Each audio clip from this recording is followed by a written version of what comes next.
Welcome back to Cottage Talk Full-Time. I'm Russ Goldman. Joining me right now is Emilio Danello. This is our full-time show, our initial reaction show to Fulham's 0-0 draw against West Ham. And Emilio, there's a lot to talk about in a short period of time. We will have a post-match show when we can really break down the match. That's not what this is about. This is just sharing our initial reaction. You and I were talking about it.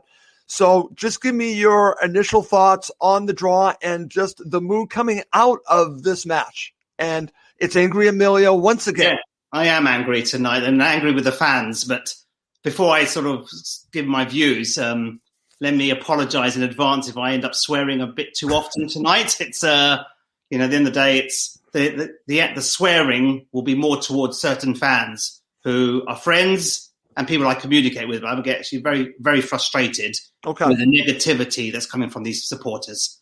I'm reflecting tonight. Obviously, this is a full-time show on today's 90 minutes. I'm not talking about the season to date, what's coming up on tonight's 90-minute effort. I thought the team were brave, courageous.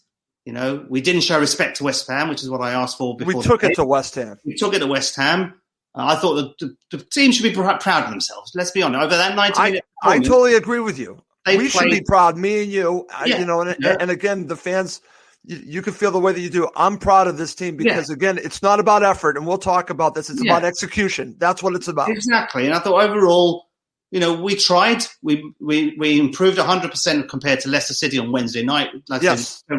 West Ham respect. West Ham were in one of the second informed team of the Premier League. We got a reaction. And we deserve to win that game over 90 minutes. I agree with you. As far as I'm concerned, over 90 minutes, none of us expected a win from this game. Let's be honest. I predicted this morning a 3-1 defeat. But I was messaging a few people before the game, half an hour before, thinking, I've got some optimism here. For some reason, I feel that there's something in it for us here. I think we can get something from this game and hopefully get a win. And I thought the performance warranted 3 points for us. I thought we tried hard. The only disappointing thing is being wasteful in front of goal. The same old problem. How many shots on target compared to shots off target? That's Loftus-Cheek, Cavallero. The reason why we are where we are is we're not scoring enough goals. But aside from that, I thought our build-up play, especially in that second half, we looked tidy, organised. West Ham were on the back foot. We made them look very average, to be honest. And overall, if we had a bit of better finishing, we would have won that game. We'd all be celebrating 3 points here. But your question at the beginning, will I take a point? Opponent's better than no points. It's not enough, but it's a point that we wouldn't have expected against an informed West Ham team. So let's take this point. Let's look at the positives and stop bloody moaning, fans. I'm getting fed up with all these fans, and I'm going to block a lot of these fans in the future. I'm just getting frustrated. We've got to pull together and hope this team can get out of the mess they're in. But constantly seeing negativity. Mitrovic, was a disgrace at the end. Nonsense. It's stop making excuses, fans. Get on the back of the team. Push them along, and with our support, we might be able to get out of this mess we're in. But I'm just getting frustrated with the number of fans. Sorry if I'm moaning tonight, but it's getting a bit hard to take now. We've got to focus on the positives. The 4-4-2 formation, I thought, whatever formation we played, made us look a little bit more organised. I thought we could talk about the substitutions during this show. I thought they were a little bit late. We definitely will. We have plenty of comments on that. Just so you know, we have a lot of comments about the late substitutions. Guys, we're going to get to that because I'm seeing people just mention that, and I agree with that. We will talk about it in just a bit. I just wanted to go and really just get your opening thoughts, Emilio. I'll share mine as well. It's funny because when I look at this, and we just look at this as just one match, it's funny, and then you look at the other time that we play them, here's a team that's getting a lot of praise and duly deserved where they are, right? Yeah. We made them look average. So when it comes down to it, and I'm watching the broadcast, and yes, I'm getting a different broadcast than what fans are getting in England, but the announcers, again, we're really talking about that Fulham basically had everything, Emilio, obviously, except for the finishing. And that's where they are just lacking. They had the ability to go forward, to really create, but they just weren't finishing. And, and I'm seeing the comments, not enough shots on target. I agree with all that. Agreed. That's honestly, where we are. That's where we are. We're in the position we're in because exactly. But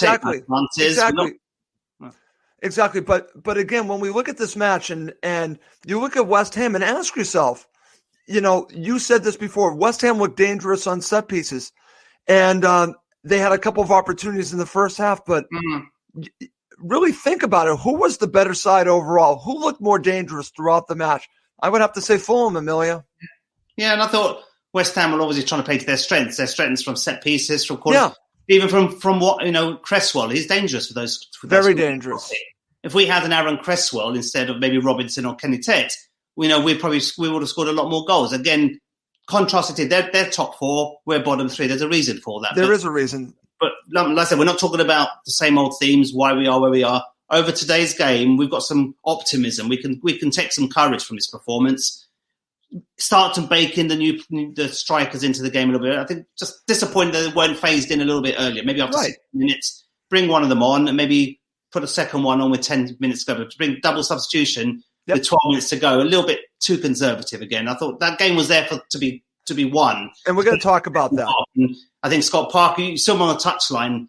He was, should I, shouldn't I? Do I be brave? He was dithering, he was debating, and I get where he's coming from. He wants to protect the draw, but did he have enough balls to make those substitutes earlier? Clearly he didn't. But overall, let's be proud of the team over that 90-minute performance. We held a very good team, an informed team, like I mentioned, and we made them look very, very average. If we could take those performances to some of those other winnable games I keep going on about, maybe there's more chance to take something out of it. But at the end of the day, it was always going to be a tough game today. And at the end of the day, it's what do? You take a point, yes, because it's a game you didn't expect anything from. Clearly, it's not enough, but it's trying to find that balance, fans. And what do? Do you prefer to lose 3-0 and go for it, or do you prefer keep it tight, try to make something happen, and then try to make some tactical changes in the second half, like he did today?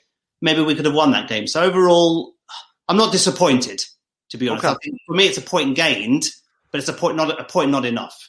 Okay, and that's an interesting way to put it, because when you look at it, I will take the point, but honestly, it's not enough based on where we are if we're looking at the big picture. If you're just looking at the match, I don't think even getting a point is enough because they were the better side. They didn't do the finishing that is the difference. Is the difference between Fulham and West Ham and these other sides. That's the reason why they are where they are. They just can't finish. But it doesn't mean that they can't. It doesn't mean that in these upcoming matches, and that's going to have me now ask you, and we're going to do this in two parts. Let's talk about the change of shape. Did it work, Emilio? Did it work again against the West Ham? And then I'll follow that up with another question about the change of shape. I want to get your thoughts on it because I thought it worked. What are your thoughts? Certainly in the second half it worked. I think first half it was a very cagey game between both teams. Very much dominant in midfield. We looked more compact, didn't we? I think we looked a little bit more organised. Our passing was fairly neat. It was dominated by the midfields, to be honest. I just thought our defence was reasonably comfortable, especially in that first half. I don't think we felt under a lot of threat from West Ham. It was just from set pieces and from the ball coming out wide from Cresswell, for example. That's where their biggest threat was coming from. But overall, I thought we played with a little bit more freedom today. Right. Our movement could have been a little bit faster. I think at times in the first half we were a little bit static, going backwards too often. Again, Scott Parker's philosophy is hold the ball, keep passing, try to find a moment to make something happen. But we could have been a little bit more adventurous, even at first time. I just thought we were a bit passing backwards a bit too often. But I thought our passing was neat and tidy, better than it has been for a few games. Right. So that gives me hope and optimism as well. So I think we have to be brave. 4-4-2 is obviously a lot more adventurous and a lot more positive. I think the only way we're going to get out of it is continue to play to that formation and maybe embed the strikers in there. Clearly, Caballero keeps getting preferred, but again, wasteful. He was wasteful in a couple of chances. Boy, that opportunity later on in the match, Emilio, was right there for him, and it was difficult. You don't want to know what I was saying when that went over. But again, there were opportunities. But again, this is the follow-up to this, because does the change of shape give you hope?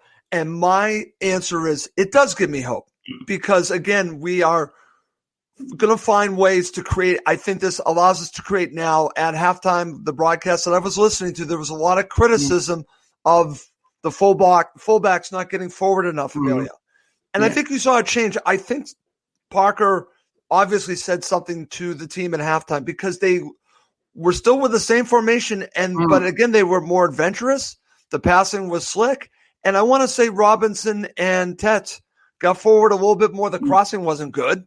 Yeah. But the movement was better, I thought, in the second half, Emilio. So I think the change of shape, again, it gives you another option. You could still play three at the back against your Manchester Uniteds. But when you play Southampton, I'll just use them as an example, or maybe, I don't know, Crystal Palace. Why can't you play this formation?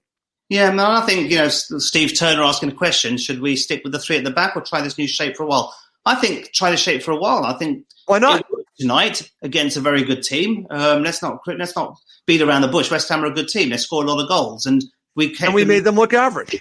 We kept a clean sheet. So I know it's not 3 points, but positive. But we kept a clean sheet. And I think I felt a little bit more confident Aina not starting tonight, because I think some of the last few games his passing has been a bit erratic. I felt we felt more comfortable in defence. We felt more in control, less likely to give away cheap free kicks. How many free kicks did we concede in the day? I think Anderson made a couple of mistakes in both halves. But other than that, we were not generous with giving away cheap free kicks in danger areas. When Aina's got has got a tendency to make a few sort of rash tackles and rash fouls, giving away needless free kicks. But overall, I felt more comfortable with this lineup. So defensively, I think we have to be a little bit brave, and we have to put a striker up front. We have to put somebody who's more capable of scoring in front of goal. Put the new guy on there, give him a chance against Everton. I would like to have seen him play 30 minutes tonight. Give him a bit of a run out rather than only 12 minutes. I think that was disappointing, but there is some optimism here. It's like I said, it's a point gained, but it's not enough. Not the 3 points we all hoped for. We weren't expecting anything from tonight's game. Majority of fans, I'm sure most fans would have. Yep. And I thought we gave West Ham a bit of a run for their money, but in the same old problem. Absolutely agree with that. I absolutely goals. It's whose fault is that? Is that the manager? Gave Mitrovic a couple games against West Brom, and who did we play the other night? I lost count now. But Leicester City. It was awful against Leicester, Mitrovic. Yep. So what does the manager do? Do you persevere? Do you make changes? Scott Parker is trying to do the best with the tools that his resources at his disposal. What more can he do? But I'll criticise him for this lack of timeliness of substitutions. But overall, on tonight's performance, there's a bit more hope than I had 3 days ago. Okay. And I want to say the same thing, Emilio, because it was very deflating after the last match. And I was hoping to see a response. And I think we saw a response here, Emilio. And it's still, listen, they are still far behind. It's 8 points, and now it's Burnley. But it also gives me hope because, again, he's trying to find a way forward. He's actually changing things up. Trying to find a way for us to win matches. This, I believe, the change of shape was a more positive outlook for him.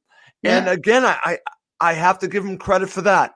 But coming up next, we're going to talk about the late substitutions and was it too late bringing on those strikers? We'll also talk about biggest takeaway from the match. And we also have to talk about the red card and the controversy coming out of that because, again, I've heard it and we've seen it on social media. Okay, Emilio, let's get to it. And again, we'll go into more detail on the post-match and we'll really break down the match. But I really want to talk about this. In the second half, I thought Fulham were by far the better side. But I thought it was screaming for a change. And what's interesting about it, I thought Scott Parker, you can look at it 2 ways. Was he being brave at the very end? Yes. But I'm going to ask you the question. Did he wait too long to make these substitutions, to bring on these 2 strikers late? I want to get your thoughts on the timing because we've talked about this before. The timing of the substitutions. Was it too late? And before I do that, I'm just looking at some of the feedback comments from people. Sounds like a lot of people are agreeing with me. There's a bit more optimism here tonight. I'm seeing people's comments here. Look, we could beat Burnley 2 games. That's 6 points we gained from them. Continue to play like this, we'll start to beat some of these teams. So I'm pleased to see more positivity amongst our fans just reading these comments. So thanks for showing a bit more optimism tonight, fans. So thank you for that. In terms of the substitutions, it was too late.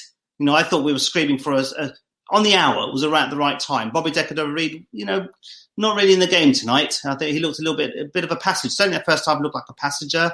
Didn't really know what position he was playing in. Maybe I think he looked a little bit like a bit part, to be honest. Again, there's a threat from him. He can always get into that dangerous position and maybe get a sight of goal. But I thought we should have made a substitution after 60 minutes. We're reasonably in control. We were pushing forward. We were being more assertive. We were keeping the ball well. We weren't making mistakes. That's your time that you actually say, go a step further and be brave. Have the ball, Scott Parker, to make the change. But he was trying to persevere with that same 11 who were looking reasonably in control, therefore giving him a time. And it just felt like we could have been playing all night, and that starting 11 wouldn't have scored tonight. That's the thing. Emilio, what's interesting, David Moyes makes a substitution, a double substitution in about the 55th minute. He was reacting to how Fulham were playing. So did that, at that point, you talk about the hour mark, that's 5 minutes later. Maybe there should have been a counter to that. Maybe then was the time, because again, Moyes was reacting to Parker. Maybe it was time to Parker to react at that point. Say, you know what?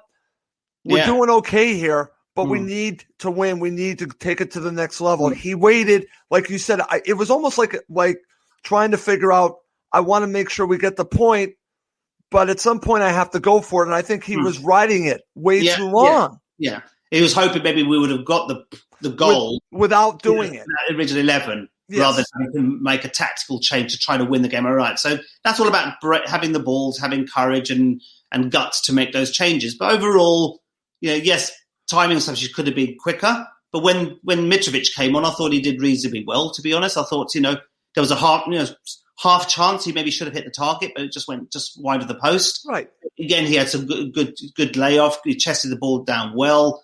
He was making himself a bit of a nuisance in the 12 plus minutes he was there. So that's right. Overall, Loftus-Cheek, let's talk about Loftus-Cheek tonight. I thought especially in the first 15, 20 minutes, he was a beast, in that first half. Second half, he grew into the game a bit more, making a difference there. And I thought that seems to be his most comfortable position in Tom Kearney's position, shall we say. Yes. And he was, again, he could be the difference for us. And again, on another day, he maybe should have done better with one of his chances. He should have hit the target and hit the back of the net. But I just feel... But I think that's coming, Emilio. I actually think it's coming from Ruben Loftus. I think he is just getting there. Better. I've been saying he's getting better game by game. He needs a goal, as does Mitrovic. We just need to win a game, however ugly it may be. And I think that will maybe not set us on a mini run. If we can start to get 2 or 3 wins out of 6, that's 6 to 9 points out of 18. That's getting us to a position where we've got a fighting chance. But, we've got to start. Sheffield United at home, Burnley away. There's chances. Easier said than done, but they're the games we need to be winning.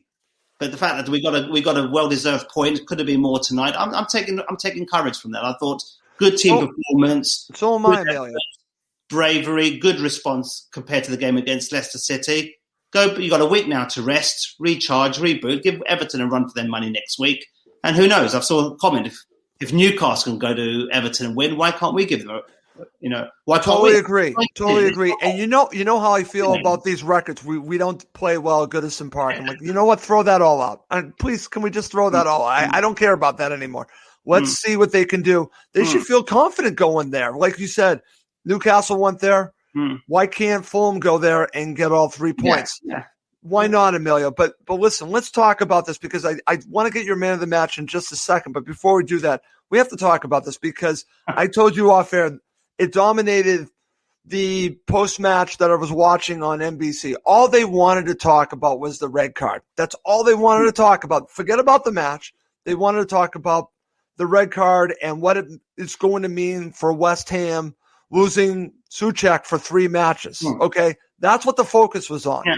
So, again, I don't think it was a red card. I think you told me you don't think it's a red card. No, totally. And guess who else thinks it wasn't a red card, Emilio?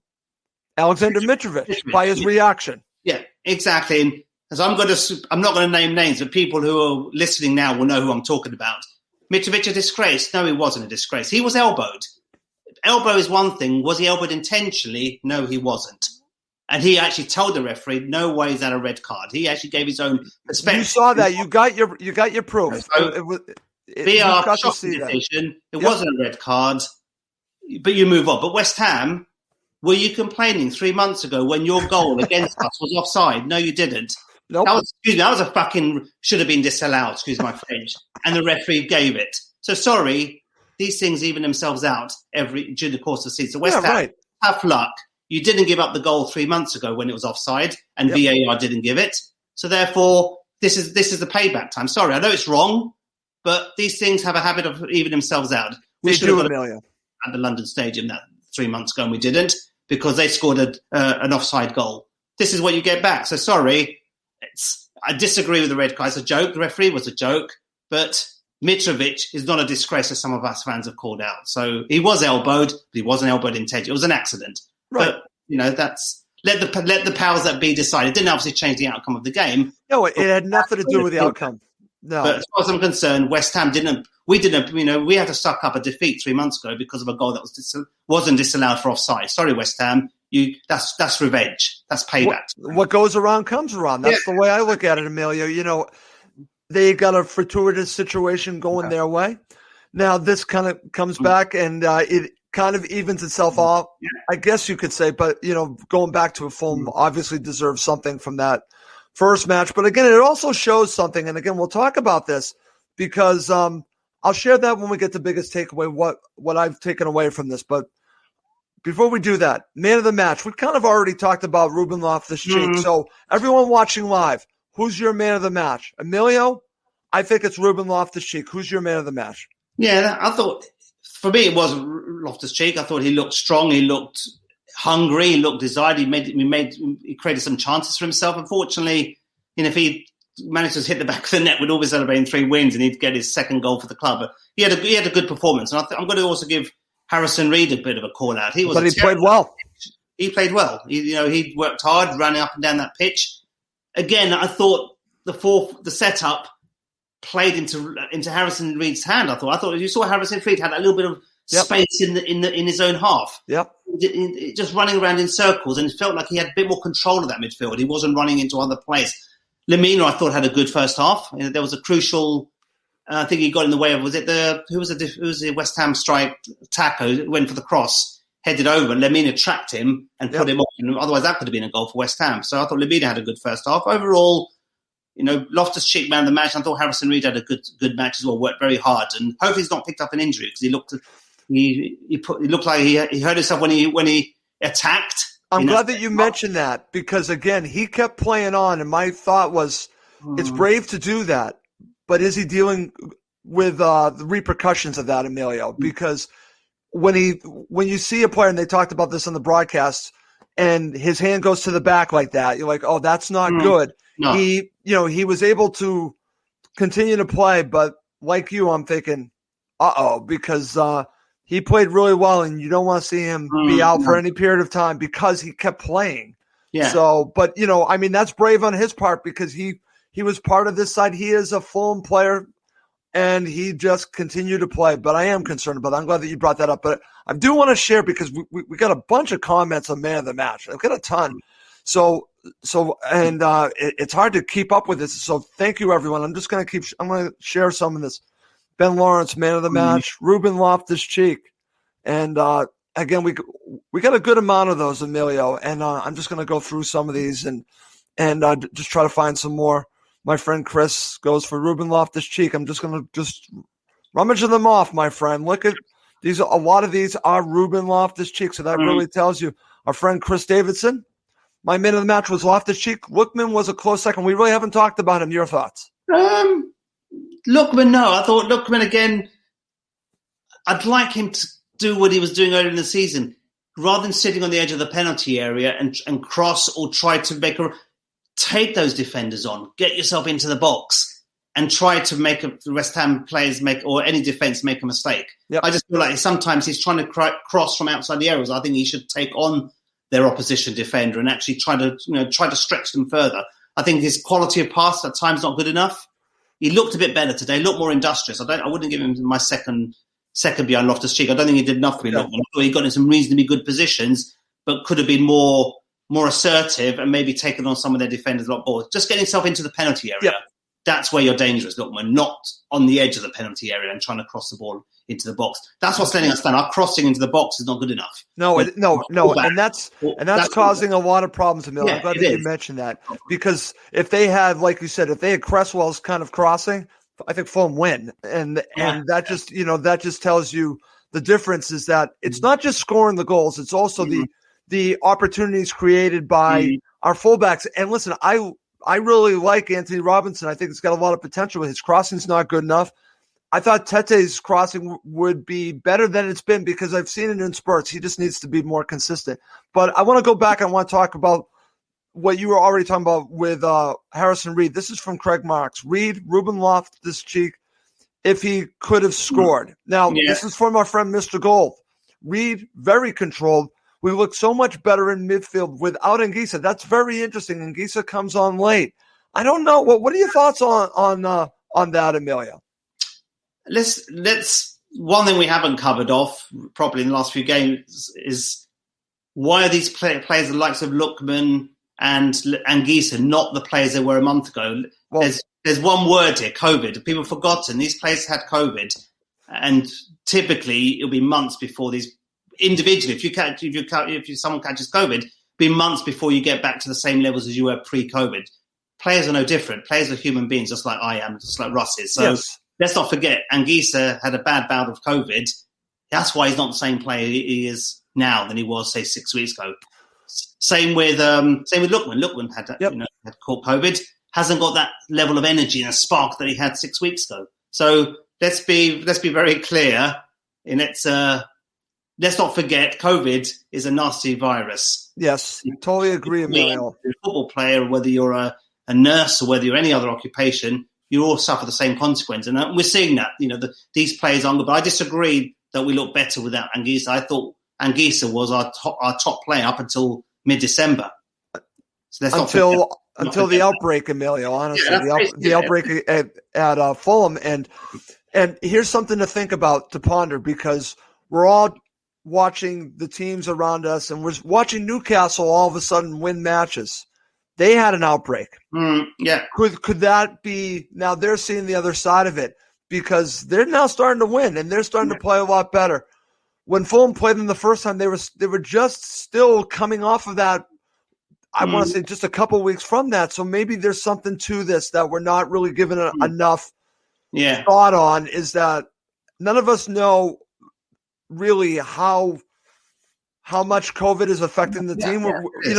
And again, we think we know, we have an idea of the players. Again, no one's come out public to say, like you said, that Anguissa has it or whoever else has it.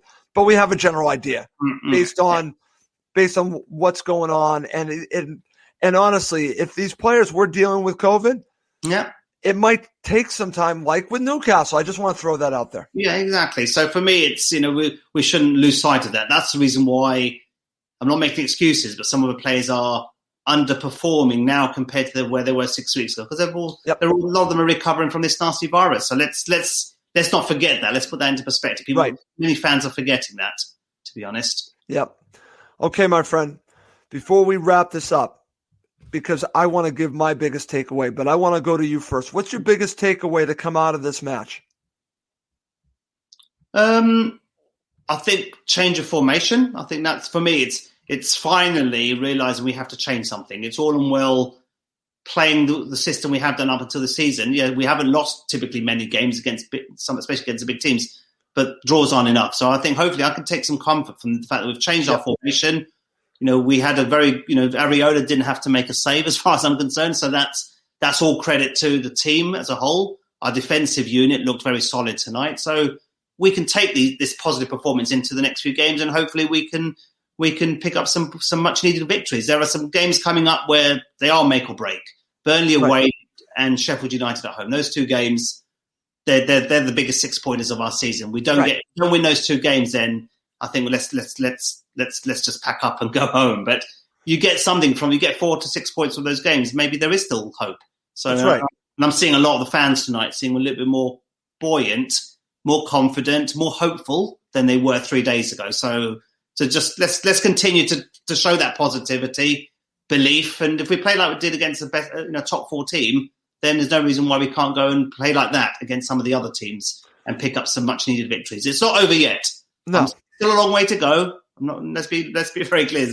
There's a hell of a long way to go, but it's not over till it's Fat Lady sings. And play like that more often, then we've got a chance. Okay.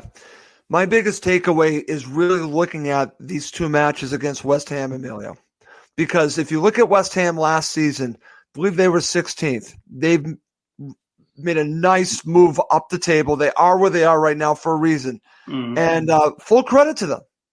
But all they did last season, I shouldn't say all they did, but they basically survived. They survived the Premier League, and now they're pushing on, just like Aston Villa.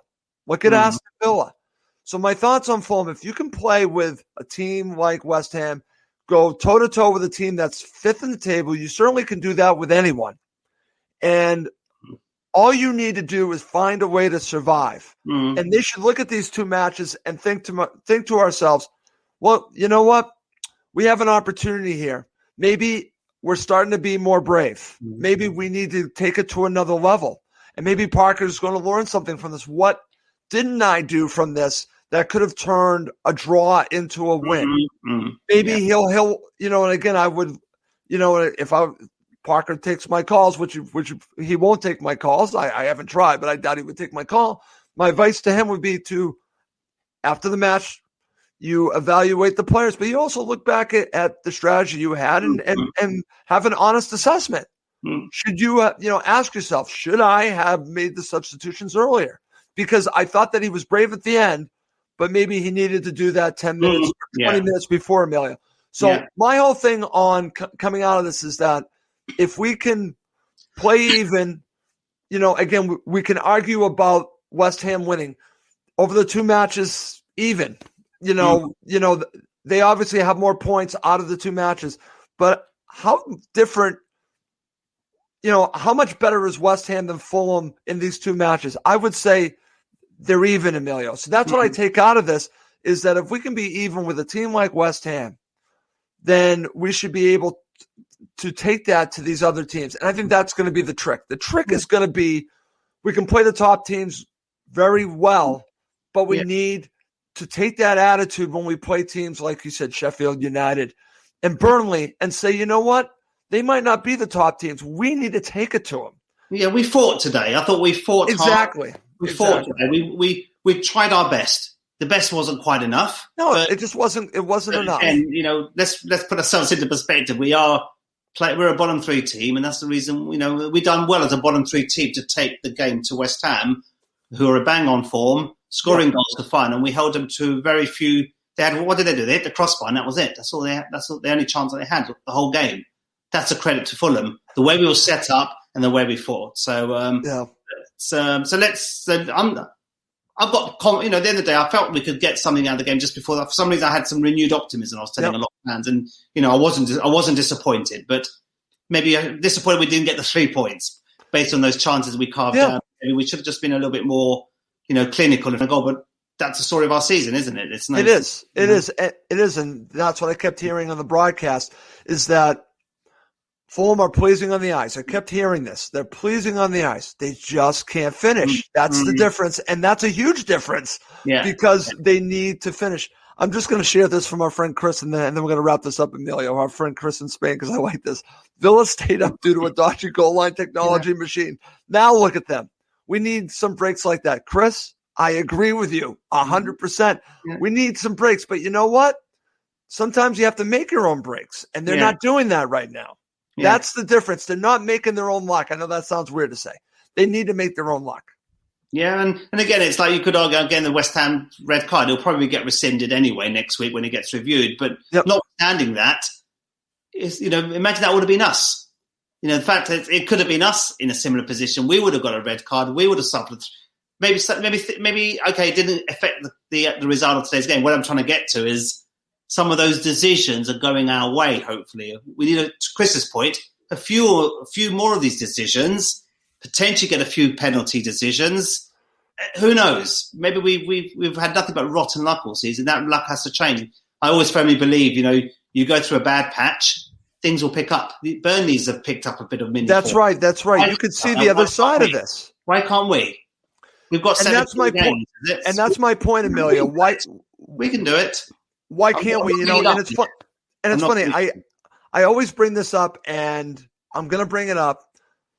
2007, The Great Escape. Okay, I'm just going to bring it up because, and whenever I say that, well, that was a different team. That was Roy Hodgson. Okay, but at some point, they needed to turn it on, and the matches were there for them, and Fulham just needed to do the same. 2 years ago, I'm telling you, Emilio, I did not have this confidence in this team that I do now. I just didn't. I thought it was inevitable. Eventually it would catch up to them.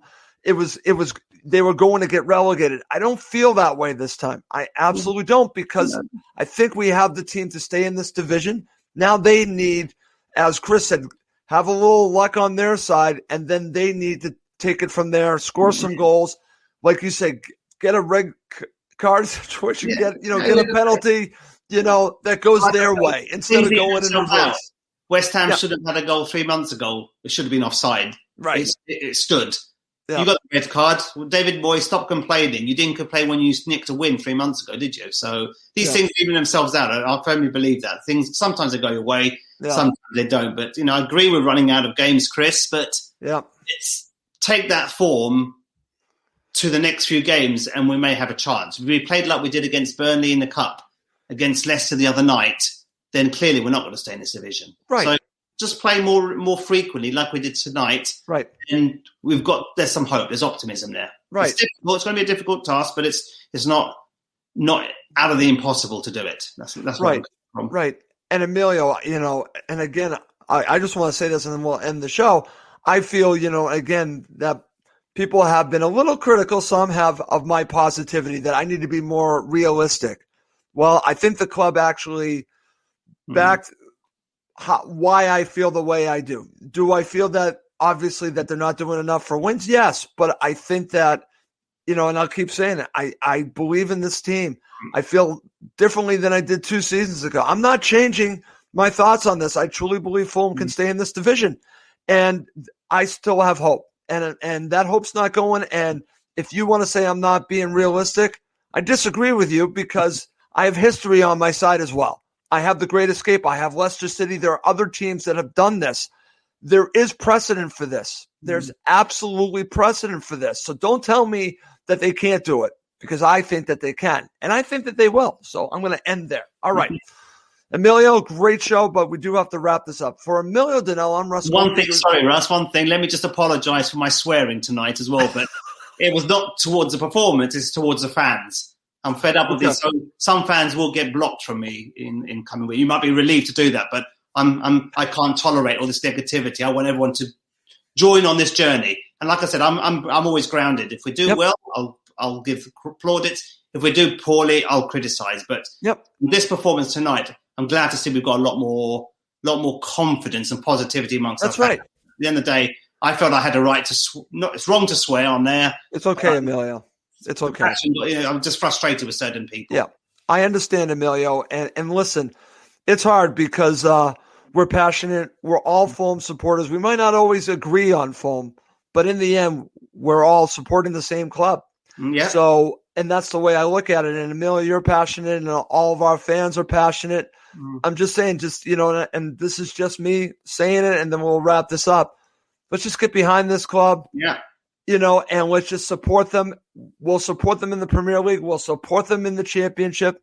I'm not giving up, though, yet that they're going to stay in the Premier League. Just get behind them.